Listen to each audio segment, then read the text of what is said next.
Bienvenue à tous. C'est le premier épisode de la série de vidéos Crystal Clear Electronics. Le premier chapitre sera divisé en 4 parties. Notre premier présentateur principal est M, Zabolx Peye, qui est enseignant au lycée dans l'un de nos établissements partenaires. Zabolx, pourriez-vous vous présenter s'il vous plaît? Je suis Zabolx Peye, enseignant de mathématiques et de physique à Szombathely, au lycée pratique Eltos. J'enseigne ces matériaux à mes élèves depuis des années, donc on peut facilement dire que je suis un enseignant expérimenté de Crystal Clear Electronics.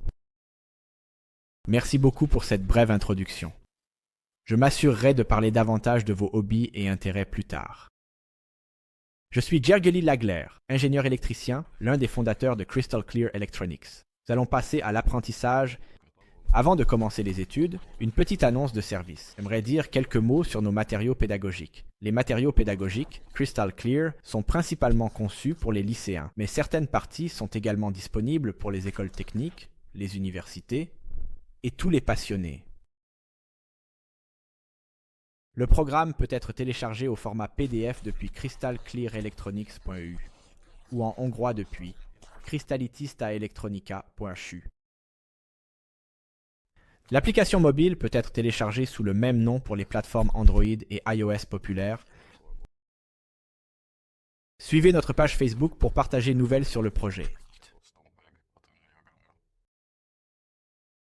Les chapitres ont été généralement écrits et créés par des ingénieurs expérimentés qui les ont enrichis de leurs propres expériences et ont été testés par des étudiants lors d'ateliers, en partie dirigés par le présentateur d'aujourd'hui dans des lycées hongrois, transylvaniens, slovaques. Ils ont été testés dans un lycée hongrois et slovaque. Le premier programme a été écrit par Zsolt Verasto, dont l'introduction personnelle intéressante peut également être lue sur les plateformes en ligne mentionnées par Gergely. Alors commençons. Dans la première session, nous passerons en revue les bases des mathématiques, en commençant par les ordres de grandeur. Les grandeurs physiques, qui sont représentées par des nombres réels, peuvent être vraiment grandes ou vraiment petites en termes d'échelle. Regardez l'exemple suivant, illustrant le problème. La charge d'un proton est Q sub E égale à 0,0000602 coulombs. Les derniers chiffres sont 1602.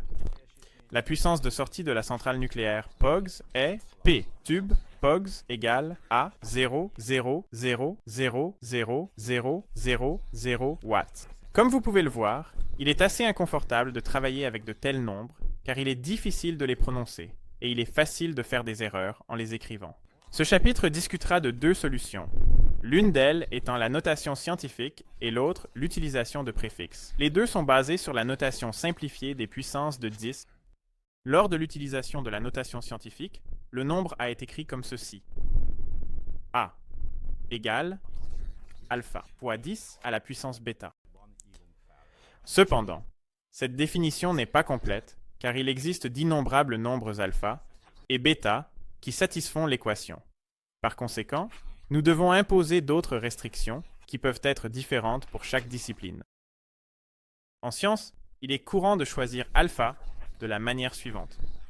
Alpha est supérieur ou égal à 1 et inférieur à 10, ou alpha est supérieur à moins 10 et inférieur ou égal à moins 1.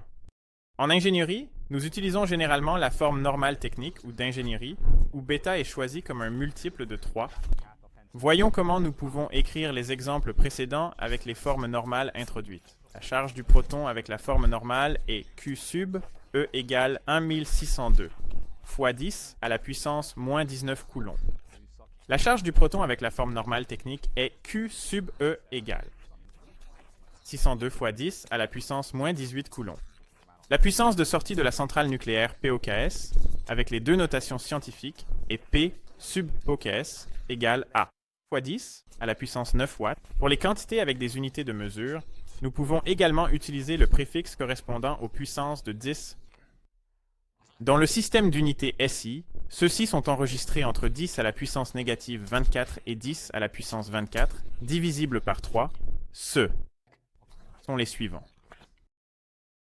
Pour mentionner juste quelques-unes des valeurs présentées dans le tableau, nous évoquerons la capacité de stockage des disques durs d'aujourd'hui, pour laquelle nous utilisons le préfixe Tera, dont le symbole est un T majuscule, et la valeur numérique de 10 à la puissance 12, qui est 1 milliard de fois. De la même manière, des préfixes de réduction sont utilisés. Par exemple, le volume de gouttes d'encre des imprimantes à jet d'encre est mesuré en picolitres, soit 1 milliardième de litre, 10 à la puissance négative 12. Je comprends jusqu'à présent, mais que se passe-t-il si je vais au magasin et demande 10 millions de microgrammes de pain? Millions de microgrammes. Oui. Eh bien, 10 millions, c'est 10 à la puissance 7.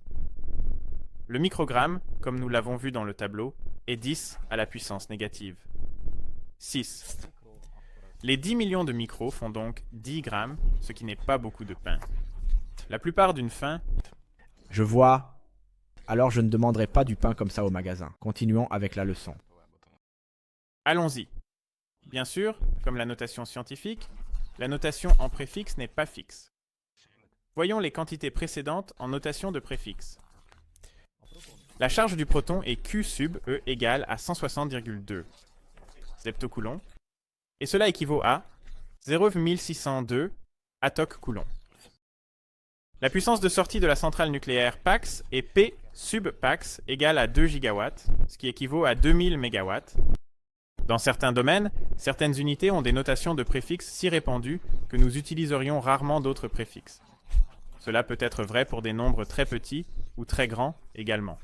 La masse est un bon exemple, avec l'unité SI kg. Exemple, la masse d'un proton M sub P égale 1,67 x10 27 kg. La Terre M sub Terre égale 5,97 x10 24 kg. Voyons les systèmes numériques. Regroupons les points par groupe de 10 comme sur l'image. Ensuite, nous pouvons regrouper les groupes de 10 en d'autres groupes de 10, de sorte que nous obtenions des groupes de 100 qui correspondent à la deuxième puissance de 10. Continuer ainsi nous donne des groupes avec des puissances de 10 croissantes. Si vous y réfléchissez, n'importe quel nombre de points peut être divisé en groupes si nous introduisons de plus en plus de groupes tout en augmentant la puissance de 10. Les nombres sont écrits de la manière suivante. Nous comptons combien de fois un groupe est présent et écrivons les nombres les uns après les autres. Dans notre cas, c'est 1. 1, 3. Cependant, sans aucun doute, cela pourrait aussi être 311. Pour être précis, quel nombre s'applique à quel groupe? Le concept de valeur de position a été introduit. Selon le mode d'écriture accepté, les valeurs de position sont écrites dans un ordre décroissant de gauche à droite. Le nombre de chiffres montre exactement lesquelles des valeurs de position sont dans le nombre donné. Nous avons maintenant atteint le système numérique le plus utilisé dans la vie quotidienne, système numérique décimal ou de base 10. Pour identifier chaque nombre, nous avons besoin de 10 symboles différents, car s'il y a déjà 10 unités d'une puissance de 10 données, nous considérons qu'il y a une unité de la puissance supérieure. Donc, par exemple, 10 groupes de 100 donneront un groupe de 1000. Les symboles requis sont les chiffres bien connus 0, 1, 2, 3, 4, 5, 7, 8, 9.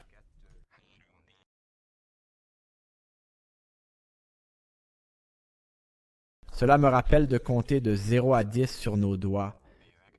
Mais si une main représentait une valeur locale et l'autre main l'autre, nous pourrions compter jusqu'à 5 fois 5, soit 25, sur nos mains. C'est vrai. Au début, d'autres systèmes numériques étaient également utilisés. Oh! Comme quoi, par exemple, des chimères. Par exemple, les Sumériens utilisaient les systèmes numériques de base 6 et de base 60, que nous ne voyons plus, bien que si vous pensez au fait qu'en mathématiques, nous mesurons toujours les angles en degrés, c'est aussi un héritage des systèmes numériques de base 6 et de base 60. Pensez à la mesure du temps. Bien sûr, nous pouvons également utiliser le système numérique de base 2, même sur nos mains, donc nous pouvons compter jusqu'à 31 sur une main, par exemple. Mais c'est le système numérique binaire qui va apparaître dans la prochaine vidéo. D'accord, nous y jetterons un œil. Compris? On choisit divers nombres de base, comme le système décimal. Introduisons la base 2, le système numérique binaire, crucial pour l'électronique. Dans le système numérique binaire, nous organisons les unités en groupes de 2 au lieu de 10. Deux groupes de 2 font un groupe de 4, deux groupes de 4 font un groupe de 8, et ainsi de suite. Dans ce cas, nous travaillons avec deux symboles différents, des 1 et des 0. Cela nous amène à la notation numérique la plus simple possible. Vous pouvez voir le regroupement du dernier exemple, le numéro 113 dans le système numérique binaire. Cas du deuxième système numérique. Le système numérique binaire a plusieurs utilisations pratiques en plus de sa signification théorique. En ingénierie électrique, en électronique numérique et dans les applications informatiques, il est beaucoup plus répandu que le système décimal. Utiliser un nombre supérieur à 10 comme nombre de base serait inconfortable, car nous aurions besoin de plus en plus de symboles. En pratique, cependant, le système numérique de base 16 ou hexadécimal est utilisé, en particulier dans le secteur informatique. Plus tard, nous verrons pourquoi. Dans le cas des nombres hexadécimaux, nous avons besoin de 16 symboles différents pour décrire chaque valeur, donc les nombres de 0 à 9 doivent être complétés par 6 symboles supplémentaires. Ce sont les lettres majuscules de l'alphabet anglais A, B, C, D, E et F. C'est aussi un cas courant pour les numéros hexadécimaux. Pour une discussion plus approfondie, introduisons la notation A, qui signifie qu'un nombre A donné est défini dans le système numérique de B. Pour simplifier, les nombres décimaux n'ont généralement pas d'étiquetage supplémentaire. Voyons un exemple.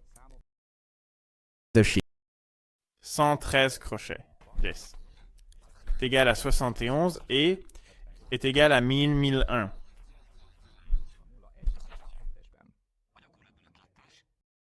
En pratique, les systèmes numériques binaires, décimales et hexadécimales sont les plus couramment utilisés. Nous allons montrer comment convertir des nombres entre ces systèmes. La conversion d'une valeur décimale en un autre système numérique revient à une opération simple, la division avec reste, qui nous donne deux valeurs, un quotient et un reste. Par exemple, en divisant 16 par 3, le quotient est 5 et le reste est 1, ou en divisant 113 par 5, le quotient est 22, le reste est 3. Dans ce cas, nous disons que le reste de 16 divisé par 3 est 1. Ou de manière similaire, le reste de 113 divisé par 5. Pour faciliter le calcul, il est recommandé de faire toutes les conversions par le système numérique décimal, comme écrit ci-dessous. Pour pratiquer, convertissons le même nombre dans différents systèmes numériques. Nous utiliserons la même méthode que précédemment. Par exemple, nous convertissons 10 dans le système numérique de base 5 comme illustré. Nous n'avons pas besoin d'utiliser le système numérique Nessebel si la conversion se fait entre deux systèmes numériques où l'un des nombres de base est la puissance de l'autre. Par exemple, si nous devons convertir un nombre du système numérique de base 2 vers les systèmes numériques de base 4, 8 ou 16. Dans ce cas, utiliser la forme binaire du nombre est très pratique pour le convertir en un système numérique de base plus grande. Deux chiffres consécutifs d'un nombre dans le système numérique binaire peuvent être les variations 00, 01, 10 ou 11 qui correspondent clairement à un chiffre d'un nombre à 4 chiffres 0, 1, 2 ou 3. Il est également raisonnable que regrouper les chiffres par groupe de 3 donne le format du système numérique de base 8. Et organiser les chiffres en groupe de 4 donne le format du système numérique hexadécimal. Regardons les groupes de 2 et convertissons-les en système numérique de base 8. Un peu. Nouveau, c'est une enquête samaritaine. Comme vous pouvez le voir, ici dans le groupe le plus élevé, il n'y aurait que deux chiffres. Nous avons dû ajouter le 0 devant. En formant des groupes de 4, nous obtenons le format du système numérique hexadécimal, enfin. Voyons comment le nombre 113 peut être converti en un nombre hexadécimal en utilisant le système binaire. Comme dans les exemples précédents, le groupe de valeurs de position le plus élevé doit également être complété à 4 chiffres pour compléter 4 nombres. Merci M. Zabolk Pajar pour la leçon jusqu'à présent. Cela sera une base très importante pour comprendre l'électronique de manière claire par la suite. Maintenant, nous devons dire au revoir pour un court moment.